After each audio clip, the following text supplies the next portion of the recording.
మేము రీసెంట్‌గా వెళ్ళిన వన్ డే షార్ట్ ట్రిప్‌లో ఏ ప్లేసెస్ చూసామనేది ఈ వీడియోలో షేర్ చేస్తాను. మేము ఫస్ట్ వెళ్ళిన ప్లేస్ వచ్చి యాగంటి. ఈ యాగంటి టెంపుల్ నంద్యాల డిస్ట్రిక్ట్ బనగానపల్లి విలేజ్‌లో ఉంది. యాగంటి టెంపుల్ అనగానే చాలామందికి గుర్తొచ్చేది యాగంటి బసవన్న. బ్రహ్మం గారు కాలజ్ఞానంలో చెప్పినట్టు కలియుగం అంతరించిపోయినప్పుడు ఈ యాగంటి బసవన్న లేచి రంకెలేస్తారు అని చెప్తారు.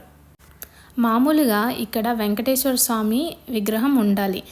కానీ ఈ వెంకటేశ్వర స్వామి విగ్రహాన్ని స్థాపించినప్పుడు విగ్రహం బొటనవేలు విరిగిపోయింది. మన హిందూ సాంప్రదాయం ప్రకారం విరిగిపోయిన విగ్రహానికి పూజలు చేయకూడదు. అందుకని వెంకటేశ్వర స్వామి విగ్రహాన్ని ఒక గుహలో పెట్టారు. తర్వాత ఇక్కడ శివలింగం స్వయంగా వెలసింది. అప్పుడు ఇది శివాలయం అయింది. ఈ శివాలయము వెంకటేశ్వర స్వామి గుడి ఎదురెదురుగా పక్కపక్కనే ఉంటాయి.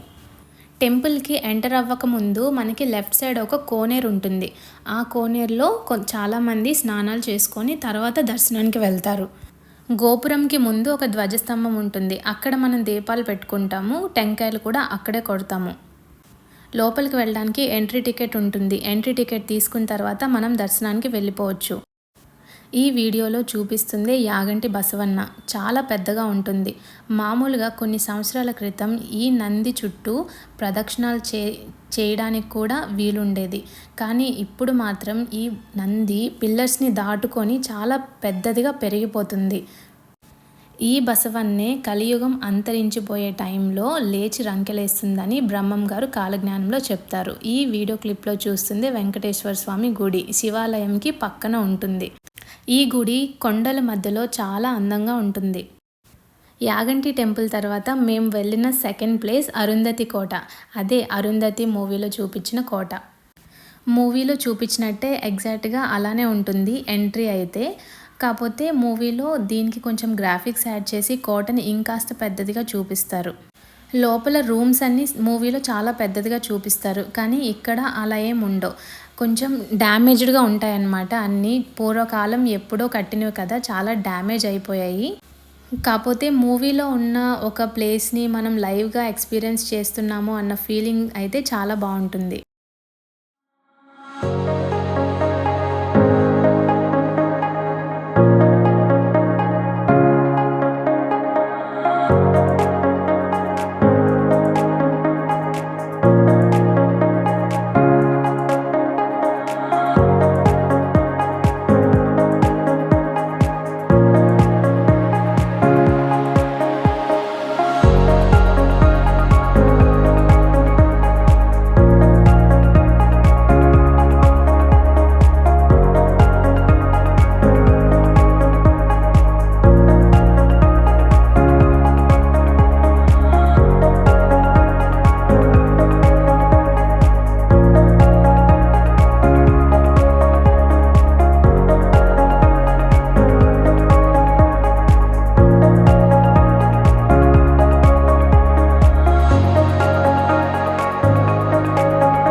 మేము నెక్స్ట్ వెళ్ళిన ప్లేస్ వచ్చి సాయిబాబా టెంపుల్.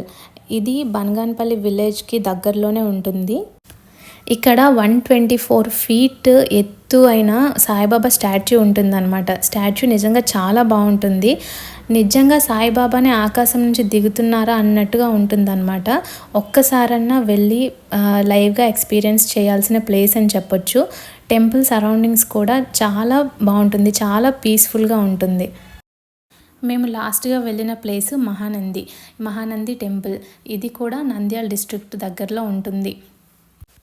మహానంది అంటే నంది పుట్టిన ప్లేస్ అన్నమాట.